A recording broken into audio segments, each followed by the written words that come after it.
ውድና የተከበራችሁ ተመልካቾቼ 50 ቆርቆሮ የእንጨት ቤት ወይም በጭቃ የተሰራ ቤት በሐምሌ ወር 2018 ዓ.ም ስንት ብር ይጨርሳል ብላችሁ በጠይቃችሁኝ መሰረት የግንባታ ዕቃዎች ዋጋ ወይም ማቴሪያል ኮስት እንደ የባለሙያ ዋጋ ወይም የሌበር ኮስት ዋጋ ዝርዝር ይዤላችሁ ቀርቤያለሁ። እንደሚታወቀው አሁን ላይ ብዙ ቦታዎች ላይ የክረምት ወቅት እየገባ ስለሆነ ይህ ወቅት ደግሞ የጭቃ ቤት ለመስራት ማቴሪያል ለማዘጋጀትና ስራ ለመጀመር በጣም ተስማሚ ወቅት ነው። ብዙዎቻችሁ ደግሞ እንደየቤቱ ስፋት ምን ያህል ወጪ ያስወጣኛል ብላችሁ ስትጠይቁኝ ነበር። ስለዚህ ከዚህ በኋላ በሚቀርቡ ተከታታይ ቪዲዮዎች የ45 ቆርቆሮ፣ የ50፣ የ60፣ የ65 የ70 እንዲሁም ደግሞ እስከ 120 ቆርቆሮ የሚሆኑ ቤቶችን ለመስራት የሚያስፈልጉ ቁሳቁስና እንዲሁም የሰራተኛ አጠቃላይ ደግሞ የወጪ ዝርዝር ስንት ብር ያስወጣናል የሚለውን ተከታታይ በሆነ መልኩ እናቀርብላችኋለን። እንግዲህ ተመልካቾቼ ቻናሉ እንደዚህ አይነት የግንባታ መረጃዎች የሚቀርቡበት ስለሆነ ሰብስክራይብ እያደረጋችሁ ሀሳብ አስተያየቶቻችሁን በኮሜንት ብታሳውቁኝ እያየው መልስ የምሰጣችሁ ይሆናል። አሁን በቀጥታ ወደ ዛሬው ዝርዝር መረጃ አልፋለሁ። 50 ቅጠል ቆርቆሮ ቤት የሚያርፈው ከ65 እስከ 70 ካሬ ላይ ሲሆን ከላይ በምትመለከቱት ዲዛይን መሰረት መስራት ትችላላችሁ። እንዲሁም ደግሞ ክፍሎቹን ስንመለከት አንድ ሳሎን እና መመገቢያ ቤት እንዲሁም ደግሞ ሁለት መኝታ ቤት፣ አንድ ሁለገብ አገልግሎት የሚሰጥ ክፍልና አነስተኛ ኪችን ማድረግ እንችላለን ማለት ነው። አጠቃላይ እንግዲህ ከላይ ፍሎር ፕላኑ ላይ በምትመለከቱት መሰረት 4 ክፍል ማድረግ እንችላለን። እንግዲህ ከዚህ በፊት ስናቀርብ እንደነበረው የ50 ቆርቆሮ የእንጨት ቤት ለመስራት ስንት ብር ያስፈልጋል የሚለውን የዋጋ ዝርዝር በስምንት ዋና ዋና ነጥቦች ከፋፍለን የምናይ ሲሆን አንደኛ ቤቱን ለማቆም ስንት ብር ያስፈልጋል፣ ሁለተኛ ገረጋንቲ ለመጠቅጠቅ ስንት ብር ያስፈልጋል፣ ሶስተኛ ላይ ውሃ ልኩን ለማሰር ስንት ብር ያስፈልጋል፣ አራተኛ ሊሾ ለማድረግ ስንት ብር ያስፈልጋል፣ እንዲሁም በአምስተኛ ላይ በርና መስኮት ለመግጠም ምን ያህል ብር ያስፈልጋል፣ ስድስተኛ ላይ የውስጥና የውጭ ምርጊቱን ለመጨረስ ምን ያህል ብር ያስፈልገናል፣ ሰባተኛ ግርፍ ለማሰራት ምን ያህል ብር ያስፈልገናል፣ እንዲሁም ደግሞ ስምንተኛ ላይ ፊኒሺንጉን ጨርሶ ቤቱን ጥንቅቅ አድርጎ ለመግባት ምን ያህል ብር ያስፈልገናል የሚለውን የዋጋ ዝርዝር አንድ በአንድ ካየን በኋላ ጠቅለል አድርገን መጨረሻ ላይ አንድ ላይ የምንደምር ሲሆን እናንተም ማስታወሻ እየያዛችሁ ብትከታተሉኝ መልካም ነው እላለሁ። እንግዲህ ቤቱን ለማቆም መጀመሪያ ላይ የሚያስፈልገን ቀያሽ ነው። ለቀያሽ 3000 ብር እናወጣለን። እንዲሁም ቆፋሪ ያስፈልገናል። ዙሪያውን ለሚቆፍርልን 5000 ብር እናወጣለን። ሌላው ቋሚ ነው። ቋሚ 65 ፍሬ ያስፈልገናል።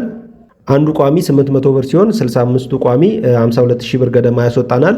እንዲሁም ደግሞ ፍልጥ 420 ፍሬ ያስፈልገናል። አንዱ 100 ብር ሲሆን ለፍልጥ 42000 ብር ገደማ እናወጣለን። የግድግዳ ማገር 95 ፍሬ ያስፈልገናል። አንዱ የሚሸጠው 250 ብር ሲሆን 95ቱ ፍሬ 23750 ብር ያስወጣናል። ሌላው የጭቃ ማገር ነው። የጭቃ ማገር 70 ፍሬ ያስፈልገናል። አንዱ 175 ብር ሲሆን 70 ፍሬ 12250 ብር እናወጣለን። የቆርቆሮ ማገር ወይም ሞራሌ 25 ፍሬ ያስፈልገናል። አንዱ የሚሸጠው 220 ብር ነው። 25ቱ ፍሬ 5500 ብር ገደማ ያስፈልገናል። እንዲሁም ደግሞ የቆርቆሮ ሚስማር 2 ካርቶን ያስፈልገናል። አንዱ 1600 ብር ነው በካርቶን 3 ኪሎ ነው አንዱ ካርቶን። ሁለቱ ካርቶን 3200 ብር ያስወጣናል። የእንጨት ሚስማር ደግሞ በተለያየ ሳይዝ 7 ካርቶን ያስፈልገናል። እሱም በተመሳሳይ 1600 ብር ነው ካርቶኑ 5 ኪሎ ነው የሚይዘው እሱ። ለሰባቱ ካርቶን 11200 ብር እናወጣለን ማለት ነው። ክፈፍ 10 ክፈፍ የሚያስፈልገን ሲሆን አንዱ ክፈፍ 1000 ብር ነው የሚሸጠው። 10000 ብር ለክፈፍ እናወጣለን። እንዲሁም ደግሞ ቦንዳ 2 ኪሎ ቦንዳ ያስፈልገናል። 1 ኪሎ 250 ብር ነው የሚሸጠው። 500 ብር ለቦንዳ እናወጣለን። ሌላው ለአናጺ የሚከፈል ወጪ ነው። አናጺ በቆርቆሮ 400 ብር ነው የሚከፈለው። ለ50 ቆርቆሮ 20 ሺህ ብር እንከፍላለን ለባለሙያ ማለት ነው። እንግዲህ 50 ቆርቆሮ የእንጨት ቤት ቤቱን ለማቆም 248400 ብር በአጠቃላዩ ያስፈልገናል ማለት ነው። በቀጣይነት የምናየው ገረጋንቲ ለመጠቅጠቅ የሚያስፈልገንን ወጪ ሲሆን ገረጋንቲ ለመጠቅጠቅ 1.5 ወይም ደግሞ አንድ ሲኖ ከግማሽ ገረጋንቲ ያስፈልገናል። ዋጋው 17500 ሲሆን አንድ ከግማሹ 26500 ብር ለገረጋንቲ እናወጣለን። እንዲሁም ደግሞ ገረጋንቲውን አስገብቶ የሚጠቀጥቅልን ባለሙያ 7000 ብር ገደማ እንከፍላለን። አጠቃላይ የውስጥ ገረጋንቲውን ለማሰራት 33250 ብር እናወጣለን ማለት ነው።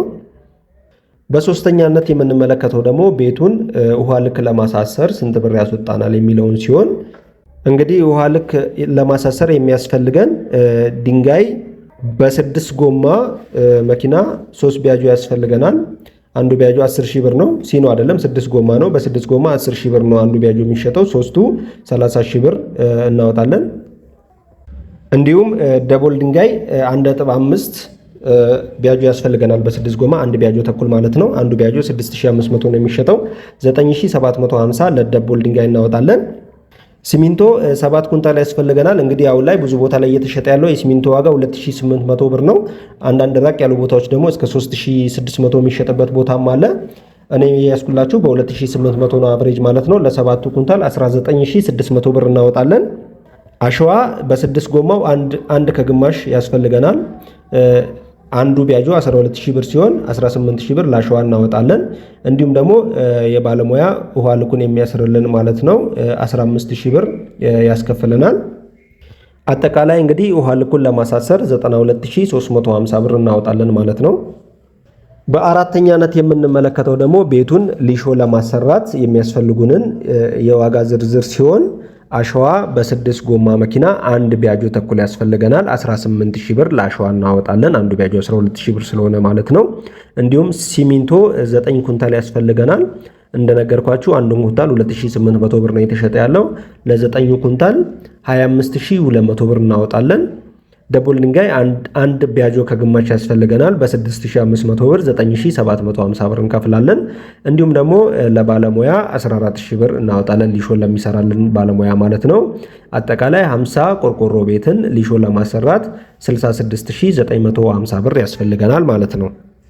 እንግዲህ ተመልካቾቼ በአምስተኛነት የምንመለከተው ደግሞ በርና መስኮትን ለማስገጠም ስንት ብር ያስፈልገናል የሚለውን ሲሆን እንግዲህ ፍሬንች በር የምንጠቀም ከሆነ 12 ካሬ ገደማ ያስፈልገናል። ፍሬንች በር ካሬው በ5000 ብር ነው እየተሰራ ያለው አሁን ላይ። ለፍሬንች በር 60000 ብር ገደማ እንከፍላለን። እንዲሁም ደግሞ የውጭ በር 4 ካሬ አካባቢ ያስፈልገናል። ለሱም 20000 ብር ገደማ እናወጣለን። እንዲሁም ደግሞ መስኮት ሁለት መስኮት ሜትር በሜትር የምንጠቀም ከሆነ 2 ካሬ ነው የሚመጣው። 10000 ብር ለመስኮት እናወጣለን። ሌላው መቃን ነው። መቃን 8 ፍሬ ያስፈልገናል። አንዱ መቃን 1250 ብር ነው የተሸጠ ያለው። 8ቱ 10000 ብር ገደማ ለ8ቱ መቃን እናወጣለን ማለት ነው። እንዲሁም ደግሞ በርና መስኮቱን ለሚገጥምልን ባለሙያ 5000 ብር እንከፍላለን። አጠቃላይ በርና መስኮትን ለማስገጠም 105000 ብር እናወጣለን ማለት ነው። በቀጣይነት ስድስተኛው ክፍል ላይ ደግሞ የምንመለከተው የውስጥና የውጭ ምርጊትን ለማሰራት ምን ያህል ብር ያስፈልገናል የሚለውን ሲሆን አፈር ለማስመረግ አፈር 2 ሲኖ ያስፈልገናል። አንዱ ሲኖ 15000 ብር ነው የሚሸጠው። ሁለቱ ሲኖ 30000 ብር እንከፍላለን ለአፈር። እንዲሁም ደግሞ ለጭድ በእስር ነው 55 እስር ጭድ ያስፈልገናል። አንዱ እስር 600 ብር ነው የተሸጠ ያለው። 55ቱ 33000 ብር ገደማ ለጭድ እናወጣለን። ይህንን የውስጥና የውጭ ምርጊቱን ለሚሰራልን ባለሙያ ደግሞ 25000 ብር እናወጣለን ማለት ነው። አጠቃላይ የውስጥና የውጭ ምርጊቱን አሰርቶ ለመጨረስ 88000 ብር ያስፈልገናል ማለት ነው። በሰባተኛ ደረጃ ላይ የምንመለከተው ደግሞ ግርፍ ለማሰራት ስንት ብር ያስፈልገናል የሚለውን ሲሆን አሸዋ በ6 ጎማው ማለት ነው አንድ ቢያጆ ተኩል ያስፈልገናል። አንዱ ቢያጆ 12000 ብር ነው። አንድ ከግማሹ 18000 ብር ይመጣል። ሲሚንቶ 20 ኩንታል ሲሚንቶ ያስፈልገናል። በ2800 ብር 56000 ብር ይመጣል። እንዲሁም ደግሞ የግርፍ ሽቦ አለ፣ ባለ ሾኩ ሽቦ የሚጠቀለል ቤቱ ላይ 4 ጥቅል ያስፈልገናል። አንዱ 2500 ብር ነው የተሸጠ ያለው። 10000 ብር ለሽቦ እናወጣለን። ሌላው ሚስማር ያስፈልገናል። ሚስማር 8 ካርቶን ያስፈልገናል። አንዱ 1600 ብር ነው። 12800 ብር ለሚስማር እናወጣለን። እንዲሁም ደግሞ ይሄንን የግርፍ ስራ የሚሰራልን ባለሙያ 20000 ብር ገደማ እንከፍላለን። አጠቃላይ የግርፍ ስራውን ለማጠናቀቅ 16800 ብር ገደማ እናወጣለን ማለት ነው። በስምንተኛውና በመጨረሻው ስቴጅ ላይ የምንመለከተው የፊኒሺንግ ስራን ሲሆን ይሄ እንግዲህ ቤቱን ሙሉ ለሙሉ ጨርሶ አጠናቆ ለመግባት የሚያስፈልገን ስቴጅ ነው። ለዚህ ደግሞ ምን ያስፈልጋል፣ ስንት ብር ያስወጣናል የሚለውን ስንመለከት መጀመሪያ ላይ የምናየው የኤሌክትሪክ ስራን ነው። ለኤሌክትሪክ ኢንስታሌሽን 17500 ብር ገደማ እናወጣለን።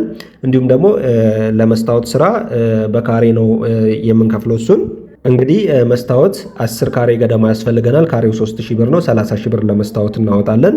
ሌላው ኮርኒስ ነው። ለኮርኒስ 25000 ብር እንይዛለን። እንዲሁም ደግሞ ቻክን በተመሳሳይ 25000 ብር እንይዛለን። የበረንዳ ብረት 2 የበረንዳ ብረት የሚያስፈልገን ሲሆን አንዱ 5000 ብር ነው። ለበረንዳ ብረት 10000 ብር እንይዛለን። እንዲሁም ደግሞ ቀለም ለሚቀባልን ከነ ባለሙያው ማቴሪያሉና ባለሙያውን አካቶ 15000 ብር እንይዛለን ቀለል አድርገን። አጠቃላይ ፊኒሺንጉን ለማጠቃለል 122500 ብር ያስፈልገናል ማለት ነው። እንግዲህ ተመልካቾቼ ጠቅለል አድርገን የምንደምርበት ሰዓት ላይ ደርሰናል። ቪዲዮውን ላይክ፣ ቤቱን ሰብስክራይብ ማድረግ እንዳይረሳ። ቤቱን ለማቆም 248400 ብር ያስፈልገናል። ገረጋንቲ ለመጠቅጠቅ 33250 ብር ያስፈልገናል። ውሃ ልክ ለማሳሰር 92350 ብር ያስፈልገናል።